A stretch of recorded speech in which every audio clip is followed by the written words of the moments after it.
খেলোয়াড়দেরকে তারা অনেক কিছু দিয়েছে, কথা বলেন, অনেক কিছু দেয়নি? বলা হয় যে সাকিব আল হাসান, তারা বলে যে অলরাউন্ডার, বিশ্বে অলরাউন্ডার।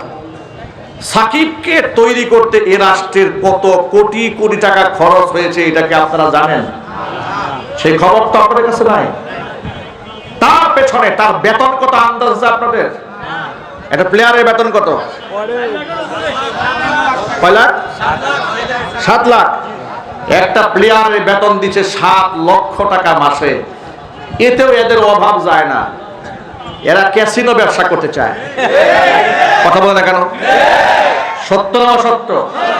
এই ক্যাসিনো ব্যবসার সাথে জড়িত হওয়ার কারণে তাকে বাদ দেওয়া হয়েছিল না কেন?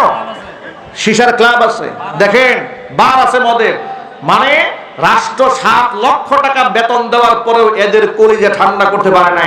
ওরা মদের ব্যবসা করে, বারের ব্যবসা করে, সিসার ব্যবসা করে, ক্যাসিনো ব্যবসা করে। জোরে বলতে হবে, ঠিক কিনা? এরপরে ব্যক্তিগত কেলেঙ্কারি যে কত আছে তার তো হিসাব নাই, চরিত্রের তো কোনো বালাই নাই। এরপরে অন্যান্য প্লেয়ারের নাম আর বললাম না, এক একজনের বউ নিয়ে পালায় যায়, কথা বলেন ঠিক কিনা? জোরে বলেন। এক লোক আরেক লোকের বউ নিয়ে পালায় যায়, আরেকজনের ভিডিও কল ফাঁস হয়, আরেকজনের অডিও কল ভাইরাল হয়। এর মানে হচ্ছে সরকার এদেরকে টাকা দিয়েছে, গাড়ি দিয়েছে, বাড়ি দিয়েছে, সব দিয়েছে। এত কিছু পাওয়ার পরে এরা লুচ্চা এবং বদমাশ হয়েছে। এদের মধ্যে মানুষের সংখ্যা আছে, সংখ্যায় খুব কম, কিন্তু তাদের মধ্যে দুই একটা মানুষ যারা আছে তাদেরকে আবার জঙ্গি ট্যাগ দিতে বুদ্ধিজীবীরা ভুল করে না, ঠিক কিনা যদি বলেন? ওই গত 2 বছর আগে না 1 বছর আগে একটা ছেলে খুব ভালো খেললো, কি যেন তাসকিন নাকি নাম, তানজিন সাকিব, এক ছেলেটা খেলেছে, ভালো খেলেছে। এখন এই ছেলে ইসলামের পক্ষে একটা পোস্ট করেছে, হ্যাঁ, মুখে হালকা দাঁড়িয়ে আছে। সে সম্ভবত লিখেছিল যে বিশ্ববিদ্যালয়ে যে মেয়েরা আপনার বয়ফ্রেন্ড নিয়ে ঘুরে বেড়ায়, ফ্রি মিক্সিং যে করে যারা অভ্যস্ত, অন্তত পক্ষে আর যাই হোক সে কোনোদিন ভালো মা হতে পারবে না, এরকম একটা পোস্ট আনুমানিক করেছিল। এই পোস্টকে কেন্দ্র করে নিজুম মজুমদার উর্ফে হারপিক মজুমদার, কথা বলতে হবে ঠিক কিনা বলেন, কি একটা অবস্থা হয়েছে চিন্তা করছেন? বাথরুমে গেলে আর কথা মনে পড়ে, মানে হারপিক দেখলেই কামসা অবস্থা হয়েছে। কি এই হারপিক মজুমদার এই ছেলেটিকে নিয়ে খুব বাজে কথা বললো, এমনকি তার মধ্যে কোনো জঙ্গিবাদ আছে কিনা, জঙ্গি সংগঠনের সদস্য আছে কিনা, এমনকি সে মানসিকভাবে অসুস্থ কিনা তাকে জানতে চাওয়া হলো। আমি অবাক বিস্ময় তাকিয়ে রইলাম। আমি তো মনে করি গোটা টিমের মধ্যে যদি পরিপূর্ণ সুস্থ কেউ থাকে এই ছেলেটাই আছে, কথা বলেন ঠিক কিনা বলেন? আর সে যে বলেছে ফ্রি মিক্সিং যে মেয়েটা করে, এই মেয়েটা একটা লজ্জাশীল মা হতে পারবে না, এ কথা কি সত্য না অসত্য? বাস্তব না অবাস্তব? বাস্তব কথা বলার কারণে তাকে ট্যাগ দেওয়া হলো। সে মৌলবাদের সাথে তার সম্পৃক্ততা থাকতে পারে, তার মেন্টালি অসুস্থ হতে পারে, তাকে মানসিক রোগী আখ্যা দিয়ে দিল। আমি বলি ইসলামের পক্ষে কথা বললে তোমরা মানসিক রোগী বলো, বরং এই ছেলেটি মানসিক রোগী নয়, মানসিক রোগী তো তোমরা নিজেরা, মুসলমানদের ট্যাক্সে লালিত পালিত হয়ে মুসলমানদের ইমানের বিরুদ্ধে অবস্থান গ্রহণ করো।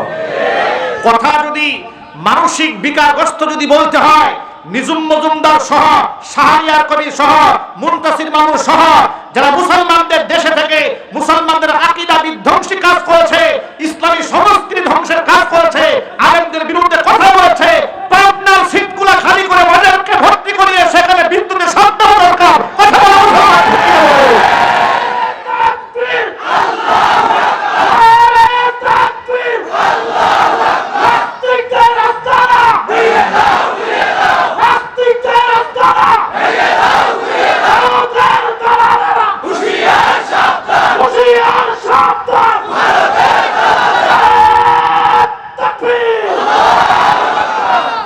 এর মানে হলো রাষ্ট্র তাদেরকে অনেক কিছু দিয়েছে, বিনিময়ে তারা রাষ্ট্রকে দিয়েছে ঘোড়ার ডিম, কথা বলেন। সাকিব আল হাসান কি দেশপ্রেমিক হতে পারে? না। দেশপ্রেমিক হলে সে বিদেশে সিটিজেনশিপ কেন নিয়েছে বলেন? কথা বলেন।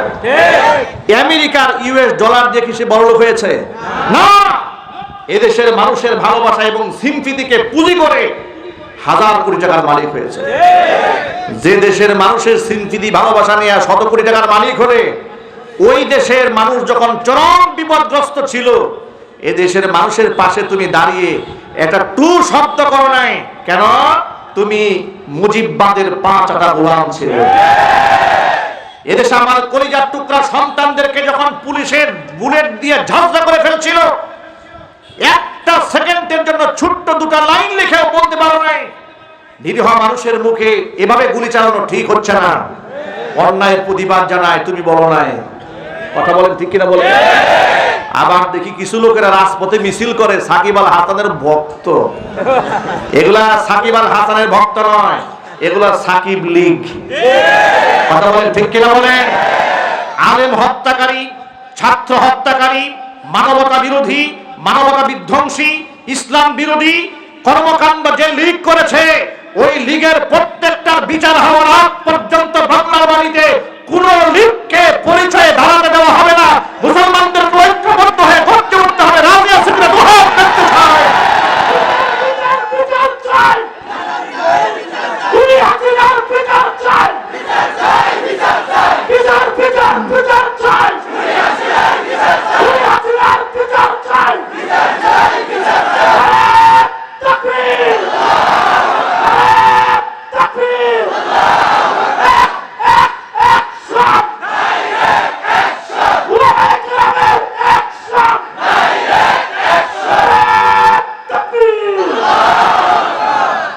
আমার যুবক ভাইরা, এর মানে হলো রাষ্ট্র তাদেরকে অনেক দিয়েছে, কিন্তু বিনিময়ে তারা রাষ্ট্রকে কিছুই দেয় নাই।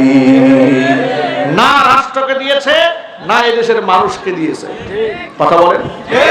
করোনার সময় সে জাতিকে কি দিয়েছে বলেন আপনারা? ফেনীতে বন্যা দুর্গত মানুষের পাশে সে কি দিয়েছে? জোরে বলতে হবে তো। কিছু দিয়েছে? চিল্লায় বলেন। একটু খোঁজ খবর নিয়ে দেখেন, ওর কোনো এতিমখানা আছে? ওর কোনো গরিব অসহায়কে দান করার ইতিহাস আছে? আছে দাম্ভিকতার ইতিহাস, আছে বেয়াদবের ইতিহাস। কথা বলতে হবে ঠিক কিনা?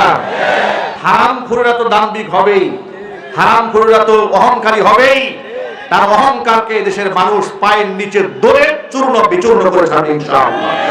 বলেন না ইনশাআল্লাহ? আগামীর বাংলাদেশে কোন নর্তকী, কোন চরিত্রহীন লম্পটেরা জাতীয় সংসদে যেতে পারবে না। কথা বলেন ঠিক কিনা? কোন বাউল, কোন ফাউল, কোন রাম, কোন বাম জাতীয় সংসদে ঢুকতে দেওয়া হবে না। মুসলমানরা সোচ্চার থাকতে হবে। এবং বর্তমান উপদেষ্টা মণ্ডলীকে সতর্ক করে দিয়ে বলছি, আপনাদেরকে শ্রদ্ধা নিয়েই বলছি, আপনারা দেশের কোটি কোটি মানুষের আস্থার জায়গায় বসেছেন লাখো মানুষের রক্তের বিনিময়ে। কথা বলতে হবে ঠিক কিনা? এদেশের তরুণ সমাজ রক্ত দিয়েছে, আলেম সমাজ রক্ত দিয়েছে, এই দেশের মাদ্রাসার ছাত্ররা জীবন দিয়েছে। কোন নাস্তিক যেন উপদেষ্টা মণ্ডলী পরিষদের সদস্য না থাকে। মুস্তাফা সারোয়ার ফারুকী নামক যে কুলাঙ্গার গোটা বাংলাদেশে লাখো কোটি মুমিন মুসলমানের হৃদয়ের স্পন্দন, আধ্যাত্মিক রাহবার শেখুল ইসলাম আল্লামা শাহ আহমদ শফী রহমাতুল্লাহি আলাইহিকে তেতুল হুজুর বলে আখ্যা দিয়েছিল। এই সেই মুস্তাফা সারোয়ার ফারুকী নিজের বউকে দিয়া মুজিববাদের গোলামি করে মুজিব একটি জাতির রূপকার নামক এই সিনেমার নায়িকা বানিয়েছিল। সিনেমার নায়ক আরিফিন শুভ যদি নায়কের অভিনয় করার কারণে রাজকের প্লট বাতিল হয়, তাহলে ওই সিনেমার নায়িকা হয়ে আবার তার স্বামী কি করে এই দেশের উপদেষ্টা হয়, এটা তো আমাদের মাথায় আসে না। কথা বলে ঠিক না বলে? আপনারা বলেন যে সমস্ত জালেমেরা আলেমদের বিরুদ্ধে অবস্থান নিয়েছে, তাদেরকে কি এই দেশের মন্ত্রী পরিষদে রাখা যাবে? আরো চিৎকার দিয়ে বলতে রাখা যাবে? যদি এই জন্য আলেমদের পক্ষ থেকে ডাক আসে, হেফাজতের পক্ষ থেকে ডাক আসে, তাওহীদি জনতার পক্ষ থেকে ডাক আসে, প্রয়োজনে রাজপথে ঝাঁপিয়ে পড়তে হবে। মুস্তাফা সারোয়ার ফারুকীকে কান ধরে ঘাট ধাক্কা দিয়ে পরিষদ থেকে বের করে দিতে হবে। সুতরাং যুবকেরা আমার, যে কথা বলতে চেয়েছিলাম, এরা এই দেশটাকে কাফেরদের গোলাম বানাতে চায়, বানাতে দেওয়া হবে না ইনশাআল্লাহ। আগামীর সংসদে এই কোরআন দিয়ে চলবে ইনশাআল্লাহ। এমন একটা আশা আমাদের আছে অন্তরে। আপনাদের আছে না? কার কার আশা আছে? হাত দিকে। আশা কার কার আছে? মাশাআল্লাহ। আল্লাহ তুমি সকলকে কবুল করে নাও, মঞ্জুর করে নাও। হাত নামান। আমাদের বড় বার্তা স্পষ্ট, হাফেজ সাহেবদেরকে সম্মাননা দিতেই হবে। বলেন ইনশাআল্লাহ। আলেমদের ইজ্জত দিতে হবে, কারণ ইজ্জত আল্লাহ পাক আলেমদেরকে নিজে দান করেছেন। যে কথা বলতে গিয়ে অনেক লম্বা কথা বলে ফেলেছি, মূল কথায় ফিরে আসি। মূল কথা হলো, আল্লাহ যদি কাউকে ইজ্জত দিতে চান, মানুষ কি তাকে লাঞ্ছিত করতে পারে? মানুষ কোনোদিন লাঞ্ছিত করতে পারে না। তার প্রমাণ এই দেশের উলামায়ে কেরামদেরকে যারা লাঞ্ছিত করতে চেয়েছিল তারা পারে নাই, ব্যর্থ হয়ে চোরের মতো পালিয়ে যেতে বাধ্য হয়েছে। আলেমদেরকে আল্লাহ পাক মর্যাদার মুকুট মাথায় পরিয়ে দিয়েছে। কুলিল্লাহুম্মা মালিকাল মুলকি তুতিল মুলকা মান তাশা ওয়া তানজিউল মুলকা মিম্মান তাশা ওয়া তুইজ্জু মান তাশা ওয়া তুদিল্লু মান তাশা বিয়াদিকাল খায়র ইন্নাকা আলা কুল্লি শাইইন কাদির। আল্লাহ তাআলা তুমি হচ্ছ ইজ্জতের মালিক, রাজত্বের মালিক, সম্মানের মালিক। যাকে খুশি তুমি রাজত্ব দাও, যার থেকে খুশি রাজত্ব তুমি ছিনিয়ে নাও। যাকে খুশি ইজ্জত দান করতে পারো, যার থেকে খুশি ইজ্জত তুমি ছিনিয়ে নিতে পারো। ক্ষমতা আল্লাহর আছে না নাই?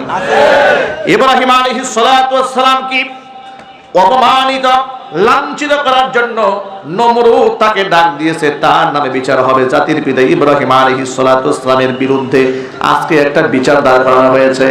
আপনারা বলেন, আল্লাহ যদি তার ইজ্জত বাড়ান, পৃথিবীর কারো ক্ষমতা আছে তাকে লাঞ্ছিত করার? যখন তাকে সবার সামনে হাজির করা হলো, ইব্রাহিম আলাইহিস সালাতু ওয়াস সালামকে ডেকে বলা হলো, ক্বালু আনতা ফাআলতা হাদা বিআলিহাতিনা ইয়া ইব্রাহিম।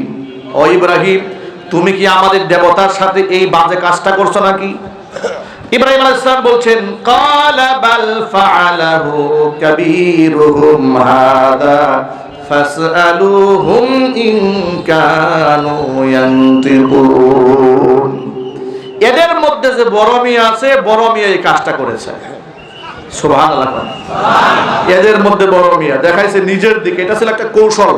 এটা কিছু হুজুর বলেন কৌশল। তারা বলল যে এটা কোনো কথা হলো নাকি? বড় মিয়া আবার এদেরকে কেমনে ভাঙবে? বলে কুরআন তো কান দিয়ে দাঁড়িয়ে রয়েছে। সুবহানাল্লাহ বলবেন না?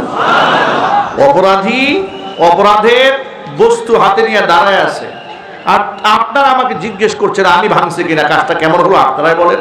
আর আমার কথা এতেও যদি বিশ্বাস না হয়, ফাসআলুহুম ইন কানু ইয়ানতিকুন, যদি এরা কথা বলতে পারে তো এদের জিজ্ঞেস করে না এদের পাটা কে ঠ্যাঙ্গাইছে।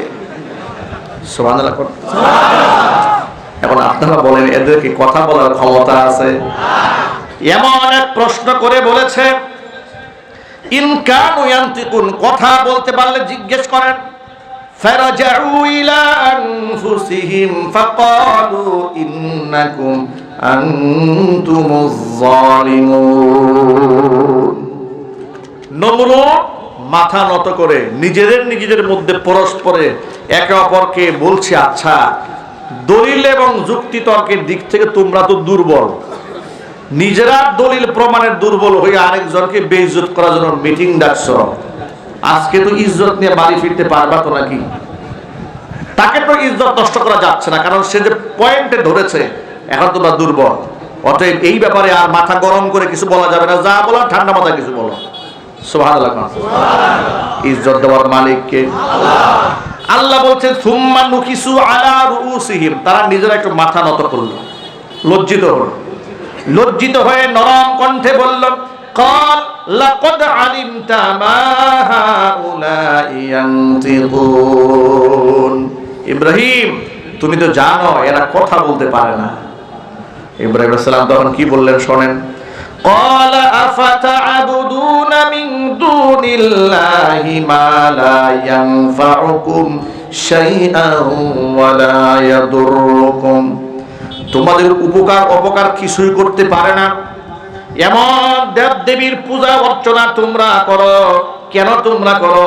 উফিল লাকুম ওয়া লিমা তা'বুদুনা মিন দুনিল্লাহি আফালা তা'কিলুন, মাথায় কি কোনো জ্ঞান বুদ্ধি নাই? কি ব্যাপার, মাথায় কোনো মগজ নাই? নিজের হাতে বানিয়েছ, তার কাছে সাহায্য চাচ্ছ, সাহায্য উপকার অপকার ভালো মন্দ কিছুই করার যোগ্যতা নাই। আল্লাহকে বাদ দিয়ে এই সমস্ত অথর্ব অকর্মণ্য দেবদেবীর সামনে মাথা নত করো, বুদ্ধি শুদ্ধি মাথায় কিছু নাই নাকি? সুবহানাল্লাহ বলেন। আচ্ছা, এই প্রশ্নের কোনো জবাব আছে? পৃথিবীর কারো কাছে আছে? কোনো জবাব নাই। তখন ওরা দেখলো যুক্তি তর্কে বাস্তবতায় যখন হেরে গেল, তখন দেখলো যে এর সাথে যুক্তিতে তর্কে বাস্তবতায় পারা যাবে না, এর সাথে জিততে হলে পেশি শক্তি কাজে লাগাতে হবে। এটা হচ্ছে পৃথিবীর সমস্ত স্বৈরাচারীদের আচরণ। বাস্তবতায় যখন হেরে যায় অস্ত্র নিয়ে নামে।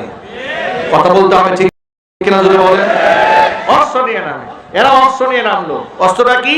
রাষ্ট্রযন্ত্র ব্যবহার করে তারা বলল ক্বালু হাররিকুহু ওয়ানসুরু আলিহাতাকুম, তোমাদের দেব দেবীদের শত্রু এই ইব্রাহিমকে তাড়াতাড়ি হত্যা করো, আগুন দিয়ে জ্বালায়া দাও, আর তোমাদের দেব দেবীদেরকে তোমরা সাহায্য করো। দেব দেবীরা খুব বিপদে আছে এই লোকটারে নিয়ে। নাউজুবিল্লাহ বলেন। আচ্ছা, এরাই যদি দেব দেবীর সাহায্য করে, এদের সাহায্য করবে কে? ঠিক কিনা বলেন?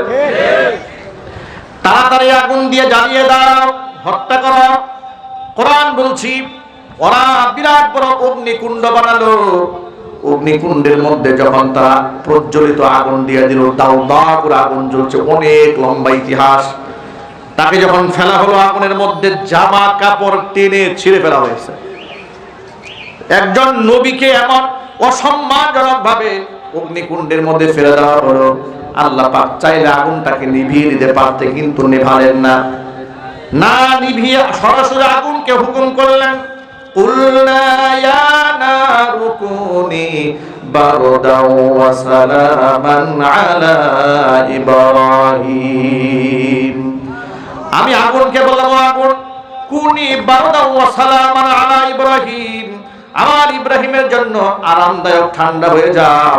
এত ঠান্ডা হয়েও না তাকে তোষক বা লেপ কম্বলের প্রয়োজন পড়বে এমন ঠান্ডা হয়েও না। বারদান ঠান্ডা হবে, সালামান কিন্তু সেই ঠান্ডা যেন হয় আরামদায়ক। জোরে করে আল্লাহু আকবার। সেই ক্ষমতা আল্লাহর আছে না নাই? আগুন কার কথা শোনেন? পানি কার কথা শোনেন? আল্লাহ রাব্বুল আলামিন নবী ইব্রাহিম খলিলকে অগ্নিকুণ্ডের মধ্যে এমন ভাবে হেফাজত করলেন, 40 দিন পর্যন্ত তাকে অগ্নিকুণ্ডে ফেলে রাখা হলো। ফেরাউন নমরুদের ধারণা ছিল ইব্রাহিম খলিল জ্বলে ছাই হয়ে যাবে, ভস্ম হয়ে যাবে। আল্লাহ পাক তাকে শুধু বাঁচালেন না, পৃথিবীর মধ্যে এমন নিদর্শন বানাই দিলেন। ইব্রাহিম খলিল বলেন, গোটা জীবনের জীবদ্দশায় এই পৃথিবীতে যতদিন পর্যন্ত আমি বেঁচে ছিলাম, অগ্নিকুণ্ডের মতো আরামদায়ক সময় পৃথিবীতে আর কোথাও কাটাই নাই। যেহেতু এই দুনিয়াতে তাওহীদের জন্য তার জামা কাপড় ছিঁড়ে ফেলা হয়েছিল, এই জন্য কিয়ামতের দিন হাসরের ময়দানে সর্বপ্রথম জান্নাতি পোশাক আল্লাহ ইব্রাহিম খলিলের গায়ে উঠায় দেবে। প্রিয় যুবকেরা, কোনদিন সত্যকে মিথ্যা দিয়ে আড়াল করে রাখা যায় না। জাতির পিতার নাম কি? আরো জোরে বলেন। ইব্রাহিম আলাইহিস সালাতু ওয়াস সালাম মূর্তি ভেঙেছিলেন নিজ হাতে, ঠিক কিনা? এরপরে মক্কা বিজয়ের পরে আমার আপনার নবী দু জাহানের বাদশা রাহমাতুল লিল আলামিন নিজ হাতে কাবা চত্বরে, কাবা ঘরের ভিতরের মধ্যে 360 খানা মূর্তি নিজে ভেঙে দিয়েছিলেন। কোন কোন বর্ণনার মধ্যে পাওয়া যায় হাতের মধ্যে লাঠি ছিল, গুতায় ভেঙেছেন। আর যেগুলা তিনি লাভ পাচ্ছিলেন না, শুধু হাতের মধ্যে থাকা লাঠি দিয়া সামান্য ইশারা করে দিয়েছিলেন, বাকি মূর্তিগুলো সব ভেঙে টুকরা টুকরা হয়ে গিয়েছিল। তাহলে যেই ইব্রাহিম আলাইহিস সালাম আমাদের পিতা হন, তিনি মূর্তি ভেঙেছিলেন না মূর্তি বানাইছিলেন? মুহাম্মদ সাল্লাল্লাহু আলাইহি ওয়াসাল্লাম মূর্তি ভেঙেছেন না গড়েছেন? তিনিও ভেঙেছেন। আমরা তাদের সন্তান, আমরা তাদের অনুসারী, আমরা কি মূর্তি গড়তে পারি? চিৎকার যেমন পারি, এই কথাগুলো আলেমরা বুঝিয়েছে। রাস্তায় রাস্তায় মূর্তি বানাবেন না, তাদেরকে বুঝাতে গিয়ে আলেমরা শত্রু হয়ে গেল। জোরে বলেন ভাইরা, ঠিক কিনা বলেন? আলেমদের দায়বদ্ধতা আল্লাহর কাছে আছে না নাই? দেখেন, অনেক সময় আপনাদের সামনে বয়ান করার পরে যখন বাসায় ফিরি, আমাদের ফ্যামিলি সদস্যরা পর্যন্ত আমাদেরকে নিয়ে শঙ্কা বোধ করে। ফ্যামিলি, আমাদের কাছের মানুষগুলা বলেন, ব্যাপারটা কি? এমন এমন কথা বলেন, জীবনের মায়া নাই আপনার? সন্তানাদি আছে না? ফ্যামিলি চিন্তা করেন না? কেন বলেন? কেন এগুলা বলেন? এগুলা বলে লাভ কি? এগুলা বললে লাভ আছে না নাই? লাভ যে আছে, আপনাদেরকে ছোট্ট করে একটু বুঝাই দেই। আমার সামনে যারা বসে আছেন, তারা অধিকাংশ মানুষ মাদ্রাসায় লেখাপড়া করেন নাই, ঠিক কিনা বলেন? মাদ্রাসায় লেখাপড়া না করেও আপনারা এই কথা ভালো করে জানেন, রাস্তায় রাস্তায় মূর্তি বানানো হালাল না হারাম। এই মেসেজটা জিবরাইল আপনাদেরকে এসে শিখাই দেয়া যায় নাই, নিজেরাও কিতাব খুলে কোনোদিন পড়েন নাই, কিন্তু এই মেসেজটা আপনাদের কান পর্যন্ত পৌঁছে দিয়েছে এই দেশের উলামায়ে কেরাম। এই দেশের আলেমরা পৌঁছাতে সক্ষম হয়েছেন বিদায় দেশ স্বাধীন হওয়ার পরে 24 ঘন্টা সময় লাগে নাই, সুরার টুকরা ছেলেরা মূর্তিগুলোর উপর পেশাব করে দিয়েছে, জুতার মালা পরিয়েছে, গলার মধ্যে রশি লাগিয়ে টেনে টেনে নামিয়েছে। কথা বলতে হবে, ঠিক কিনা বলে? প্রশ্ন হলো, যারা করলো তারা কি একজন আলেম? জোরে বলেন। আলেমরা তো স্বপ্ন দেখেছিলেন, মাহমুদুল হক বলেছিলেন না, যদি আমাদের সুযোগ হয় এগুলো আমরা একদিন ভাঙবো, বলছিলেন তো। কিন্তু সেই সুযোগ কি তিনি পেয়েছেন? তার সন্তানেরাই সব শেষ করে দিল।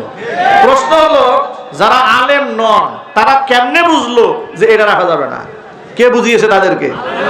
এই দেশের আলেমরা দাওয়াত পৌঁছে দিতে সক্ষম হয়েছে। আমরা যে জীবনের ঝুঁকি নিয়ে কথা বলি, এর দ্বারা আপনাদের ঈমানের সবক হয়, এর দ্বারা শরীয়তের মেসেজ পৌঁছায়। কথা বলেন, ঠিক কিনা? যদি না পৌঁছায় কি হবে শোনেন। কোরআন বলেছি, ইন্নাল্লাযীনা ইয়াকতুমুনা মা আনজালনা মিনাল বাইয়িনাতি ওয়াল হুদা মিন বা'দি মা বায়্যানাহু লিন-নাসি ফিল কিতাব উলাইকা ইয়ালআনুহুমুল্লাহু ওয়া ইয়ালআনুহুমুল লাঈনুন।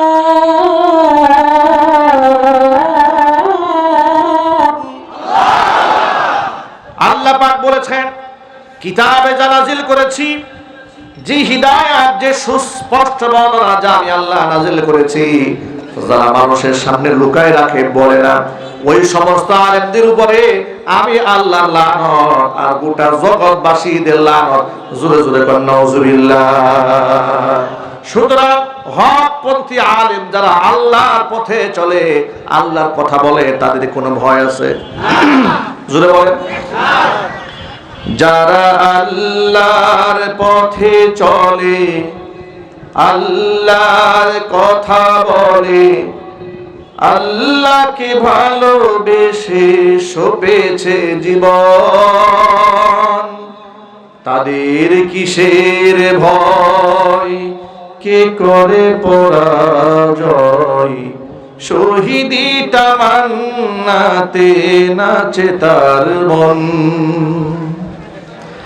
যারা আল্লাহর পথে চলে, আল্লাহর কথা বলে, আল্লাহকে ভালোবেসে সপেছে জীবন, তাদের কিসের ভয়? কে করে পরাজয়? শহীদি তামান্নাতে নাচে তার মন।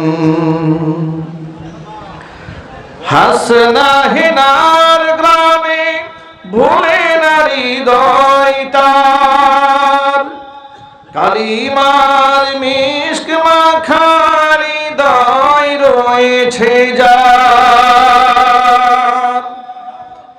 হাসনা হেনার গ্রামে ভুলে না হৃদয় তার, কালিমার মিশক মাখা হৃদয় সব পিছুটান ভুলে জিহাদের পথে চলে, সব পিছুটান ভুলে জিহাদের পথে চলে, সে তো তার ঈমান বলে। যারা আল্লাহর পথে চলে, আল্লাহর কথা বলে, আল্লাহকে ভালোবেসে সপেছে জীবন, তাদের কিসের ভয়, কে করে পরাজয়, শহীদি তামান্নাতে নাচে তার মন। ঠিক কিনা বলেন? যারা আল্লাহর পথে চলে, আল্লাহর কথা বলে, শহীদি তামান্নাতে নাচে তার মন। আল্লাহ পাক যেন শাহাদাতের মর্যাদা আমাদের সকলকে দান করেন। সকলের চিৎকার যখন আল্লাহুম্মা আমিন। প্রিয় ভাইরা, দুনিয়া থেকে তো বিদায় হবই ইনশাআল্লাহ, তবে বিদায় হওয়ার আগে শিরিক মুক্ত ঈমান এবং বেদাত মুক্ত আমল নিয়ে বিদায় হতে হবে। বলেন না ইনশাআল্লাহ? আমলে ঈমানে শিরিক রাখা যাবে, বেজাল রাখা যাবে। সন্তানাদি না হলে সাহায্য চাইবেন কার কাছে? ছেলে না হলে কার কাছে চাবেন? মেয়ে না হলে কার কাছে চাবেন? মাজারে সেজদা ঠুকরানো যাবে? মাজারে সাহায্য চাওয়া যাবে?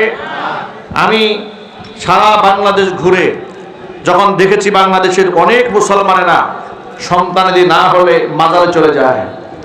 আমার লিখিত ছোট্ট একটা বই আছে রমজান কেন্দ্রিক, আধুনিক পদ্ধতি রমজানের মাসায়েল। এই বইয়ে রমজানের যত মাসআলা আছে রমজান কেন্দ্রিক সব প্রশ্নগুলোকে জমা করে উত্তরগুলো কোরআন হাদিস ফিকহের কিতাবের রেফারেন্স সহ আমরা উল্লেখ করার চেষ্টা করেছি। আলহামদুলিল্লাহ বলেন। উম্মতের হেদায়েতের জন্য আল্লাহ কিতাবখানা কবুল করেন। এই কিতাবের শেষ দিকে আমি সন্তানাদি না হলে কি আমল আছে শরীয়তে এটা লিখে দিয়েছি। অনেক ঋণে জর্জরিত আমাদের কাছে দোয়া চায়। আমি বলি ভাই কিছু আমল আছে, কিছু দোয়া আছে, যে আমল করলে দোয়া করলে আল্লাহ ঋণের বোঝা হালকা বানিয়ে দেয়। সুবহানাল্লাহ। স্বামী স্ত্রীর মহব্বত নাই, কিছু আমল আছে যে আমল করলে স্বামী স্ত্রী আল্লাহ মহব্বত বাড়িয়ে দেয়। সন্তান ছেলে হয় না, ছেলে হওয়ার আমল আছে, মেয়ে হওয়ার আমল আল্লাহর কাছে চাইবেন, কিন্তু কোন তরিকায় কোন পদ্ধতিতে চাবেন সারা দৃষ্টিকোণ থেকে কিতাবের মধ্যে আছে। যদি আপনাদের সুযোগ হয় মুনাজাত হওয়ার পরে আপনারা স্টেজে আমার খাদেমের কাছ থেকে কিতাবগুলো সংগ্রহ করতে পারবেন, মাত্র 100 টাকা হাদিয়া। আমাদের ড্রাইভার সাহেবের কাছে গাড়িতে আছে, রাস্তাতে গাড়ি আছে, তার কাছ থেকে সংগ্রহ করতে পারবেন। বইয়ের একেবারে লাস্টের কভার পেজে আমার ব্যক্তিগত পার্সোনাল হোয়াটসঅ্যাপ মোবাইল নাম্বারটা দেওয়া আছে। শারঈ উযরে আপনারা ইনশাআল্লাহ এখানে এই নাম্বারে সরাসরি আমার সাথে কথা বলতে পারবেন। আল্লাহ তাআলা যেন উম্মার হেদায়েতের জন্য কিতাবখানা কবুল করেন। জোরে বলেন আল্লাহুম্মা আমিন।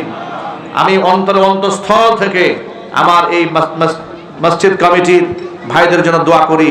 তারা এত সুন্দর একটা মসজিদ বিনির্মাণের সিদ্ধান্ত গ্রহণ করেছেন। মসজিদের ছবি অলরেডি এখানে দেওয়া আছে, এখানে দেওয়া আছে পিছনে। এই তো মাশাআল্লাহ, আল্লাহু আকবার বলেন, আলহামদুলিল্লাহ বলেন। এত সুন্দর দৃষ্টিনন্দন মসজিদ বিনির্মাণের সিদ্ধান্ত যারা গ্রহণ করেছেন তাদের মনটা